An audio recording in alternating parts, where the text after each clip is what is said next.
Gaza पर छा चुकी है एक खामोशी, लेकिन इस खामोशी में भी कुछ आवाजें गूंज रही हैं, धोखे की, साजिश की और डर की।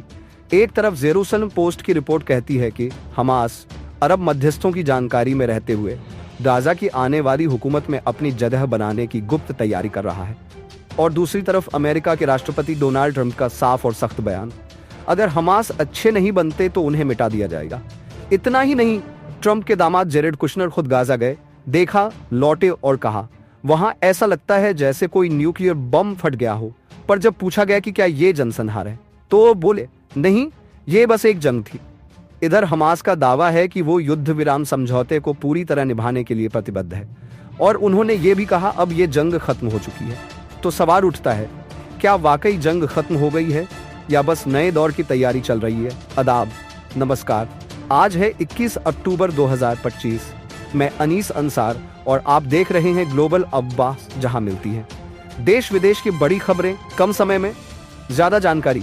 तो चलिए शुरू करते हैं आज की सबसे बड़ी खबरों का सिलसिला। सबसे पहले बात करते हैं इजराइल और हमास के बीच हुए युद्ध विराम के बाद अब खबर आई है कि हमास अंदर ही अंदर गाजा की आने वाली प्रशासनिक संरचना में अपनी भूमिका बनाए रखने की योजना बना रहा है।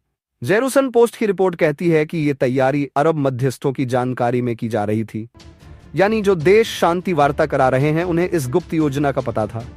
अगर यह सही है तो इसका मतलब है कि युद्ध विराम के बावजूद जमीन पर ताकत की राजनीति जारी है।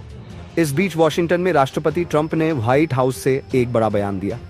पत्रकारों से बातचीत में उन्होंने हमास को बहुत हिंसक संगठन कहा और साफ चेतावनी दी, अगर वे सुधरे नहीं तो उन्हें खत्म कर दिया जाएगा। उनके साथ उस वक्त ऑस्ट्रेलिया के प्रधानमंत्री एंथनी एल्बनीज मौजूद थे।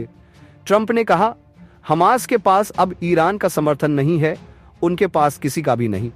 ट्रंप का यह बयान उस वक्त आया जब इजराइल और हमास एक दूसरे पर युद्ध विराम तोड़ने का आरोप लगा रहे हैं, यानी तनाव अभी भी जिंदा है, बस चुप्पी के नीचे। इधर गाजा की तबाही देखकर ट्रंप के दामाद जेरेड कुशनर ने जो कहा उसने बहस को और बढ़ा दिया। कुशनर बोले, वहां सब कुछ मलबे में तब्दील है, ऐसा लगता है जैसे कोई न्यूक्लियर बम गिरा हो। मैंने इजरायली सैनिकों से पूछा, ये लोग कहां लौट रहे हैं, क्योंकि वहां तो कुछ भी नहीं बचा। और जब उनसे पूछा गया कि क्या ये जनसंहार है, तो उन्होंने साफ कहा, नहीं, बिल्कुल नहीं, ये बस एक युद्ध था। कुशनर का यह बयान अमेरिका के मौजूदा रुख से मेल खाता है, इजराइल का समर्थन जारी रखना और जनसंहार वाले आरोपों को नकार देना। लेकिन इस बयान ने अरब देशों में नाराजगी और पश्चिमी मीडिया में बहस दोनों को तेज कर दिया है।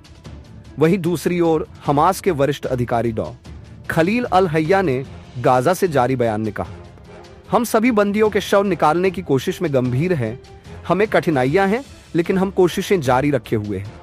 उन्होंने कहा, हम युद्ध विराम समझौते के प्रति पूरी तरह प्रतिबद्ध हैं और जो भी समझौता फलस्तीन के गुटों और मध्यस्थों के साथ हुआ है उसका पालन करेंगे।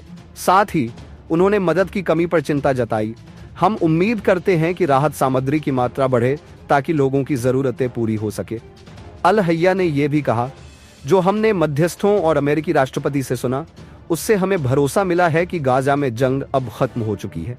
उन्होंने बड़ी अंतर्राष्ट्रीय प्रदर्शनों का जिक्र करते हुए कहा कि अब दुनिया भी ये मान रही है कि इस युद्ध का बड़ा अध्याय समाप्त हो गया है। मगर जमीनी हकीकत यह है कि गाजा अब भी मलबे में दबा पड़ा है।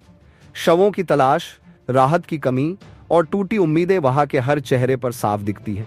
कहने को युद्ध विराम है, मगर धूल में दबी बंदूकों के नीचे अब भी बारूद की गंध है। तो दोस्तों, आज की रिपोर्ट यहीं तक। कल फिर मिलेंगे आज की खबरों की अगली कड़ी के साथ। अगर आपको हमारा काम अच्छा लगा हो तो चैनल को सब्सक्राइब करें और बेल आइकन दबाना न भूलें, ताकि हर सच्ची खबर सबसे पहले आप तक पहुंचे।